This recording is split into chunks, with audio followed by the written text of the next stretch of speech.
अहंकार और भक्ति भावना दोनों साथ साथ नहीं रह सकते। अतः भक्त जन सादा जीवन ही अपनाते हैं। वे स्वयं न खाकर दूसरों को खिलाने में खुशी का अनुभव करते हैं। दूसरों से मांगते नहीं, देने में विश्वास सकते हैं। ईश्वरचंद विद्यासागर जब किशोर अवस्था में ही थे, उदारतापूर्वक बांटते रहने की भावना बचपन से ही उनके लिए हृदय में स्थान रखा था।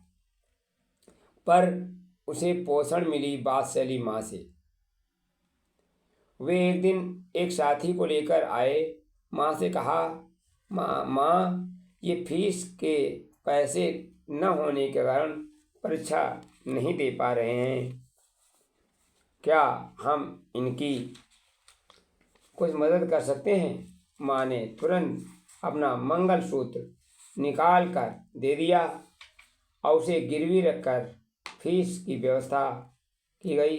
छात्र परीक्षा में बैठा उत्तीर्ण हुआ।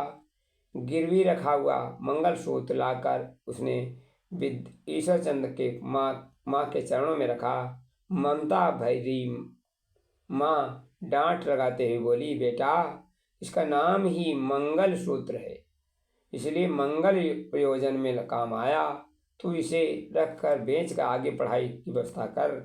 सांसारिक प्रलोभन और ईश्वर भक्त एक साथ नहीं रह सकते हैं।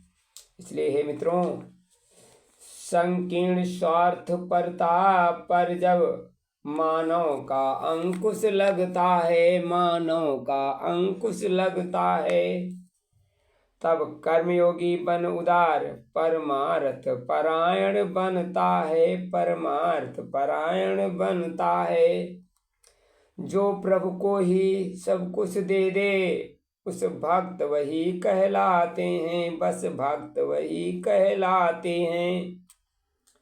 जन जन सेवा में लगते हैं, जन जन सेवा में लगते हैं, तो मन निर्मल हो जाते हैं, तो मन निर्मल हो जाते हैं।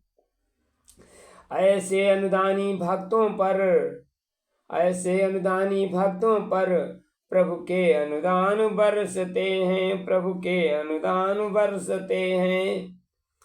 वे आत्मतुष्टि पा ईश कृपा, वे आत्मतुष्टि पा ईश कृपा और यश के भागी बनते हैं, और यश के भागी बनते हैं, वे यश के भागी बनते हैं।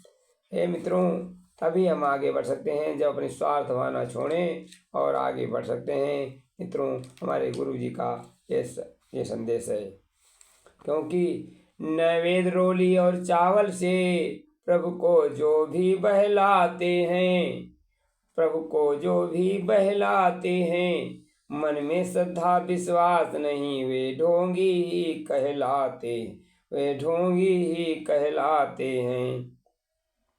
भगवान भाव के भूखे हैं, जब भक्त समर्पण करते हैं, जब भक्त समर्पण करते हैं, तब कृष्ण कन्हैया बन कर वे भक्तों का दुख को हरते, भक्तों के दुख को हरते हैं। आते हैं नंगे पैर दौड़, द्रौपदी का चीर बढ़ाते हैं, द्रौपदी का चीर बढ़ाते हैं। 3 मुट्ठी लेकर चावल वे 3 लोक दे जाते हैं, वे 3 लोक दे जाते। मानव का जीवन मिले प्रभु अनमोल, इस अवसर को मत गवा अपने बंधन को। धन्यवाद। वीडियो अच्छा लगे तो शेयर कर दें। अहंकार भाव छोड़कर परोपकार भाव उत्पन्न करें। धन्यवाद।